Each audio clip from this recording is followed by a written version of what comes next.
improve safety for young people living here, not just before the Olympics and during the Olympics, but after the Olympics as well? Yeah. I think Charles, you should handle that, relating it with antisocial behavior and I definitely don't work for the government, and I don't think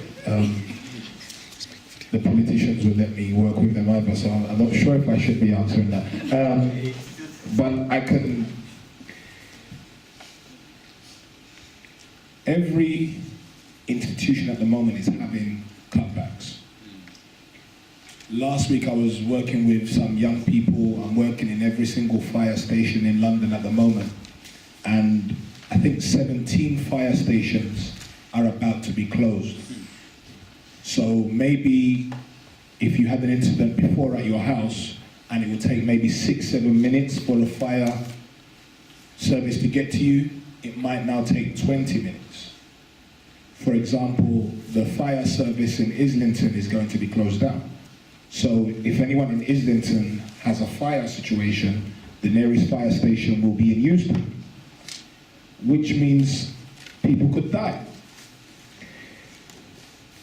Linking it to your question about the police, you're all old enough to understand that the Olympics was the whole world taking a look at the UK. The Olympics is done now. And like the question about the benefits, certain things are just not going to happen now that the Olympics is over. Certain things that should be there or used to be there won't be there anymore. We also know that Scotland Yard are selling their building, for example, and everything is being downsized, which means that a lot of policemen are going to go missing. Police stations will be shut down. So, in all honesty, I think you probably need to look out more for your own safety, because I think we're going to get more police officers in Tesco's now, or, you know, rather than in police stations. So, are the police going to do more? I'm not sure. I don't know. I'm not qualified. I'm not sure that the police are going to do more. I think it's going to get worse before it gets better.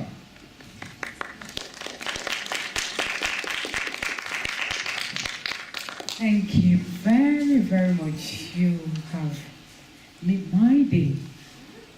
Have they made your day today? Yes. Are you sure? Yes. Take more of the round of applause.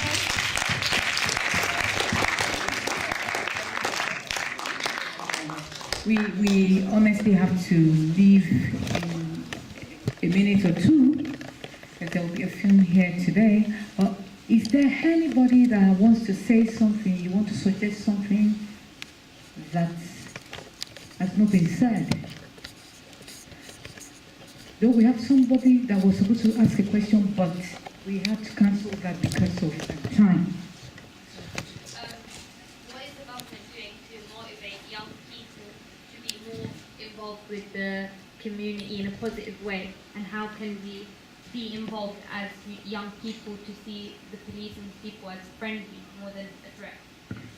I think I'll just have one person to talk about that, because we don't have any time here again.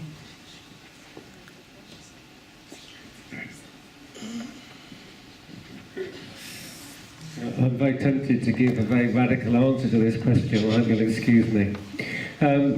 You know, it's sometimes we look at the police and we look at this and we look at that, but I think what really matters is the attitude of your heart. You know, there was somebody who said, love your neighbour. There's somebody who said, love your enemy. There's somebody who said, you know, it's love is the fulfilling of the whole law. I think when there's something inside our hearts that actually makes us reach out to those around us and wants to love, wants to show compassion, wants to build up the community and to go around helping, whatever it is, picking up litter, helping others around us, when that's in your heart, that is the core source of bringing proper radical enjoyment and into a community. It's not all about police stopping people doing things. I'm just going to say one thing, simply because you've all come here today, and I don't want anyone thinking, well, what was it we actually did here? Okay, So what I'm just going to say to all of you in general is the bottom line, which everybody in the panel has said, is decide what you want for your life. What is the ultimate goal or dream that you would want for yourself? What is the thing that you would do that you know that if I was doing this thing, I'd feel fulfilled, I'd be happy, and life would be really enjoyable for me? Looking at the Olympics, some of us would have thought, you know what, I can do this, I can do that, this is my dream. And if that's the case, go for that dream. Be careful of your association. Look for clues of people that have already made it happen before and pursue those people. Last thing I'm going to say is I was somebody that was a semi-professional footballer. I liked the idea more than being willing to pay the price. There is a price to pay for success, there is a price to pay for greatness, and that's what you need to focus on. But if you want something bad enough and you stay focused long enough, your dream will ultimately come true. Thank you.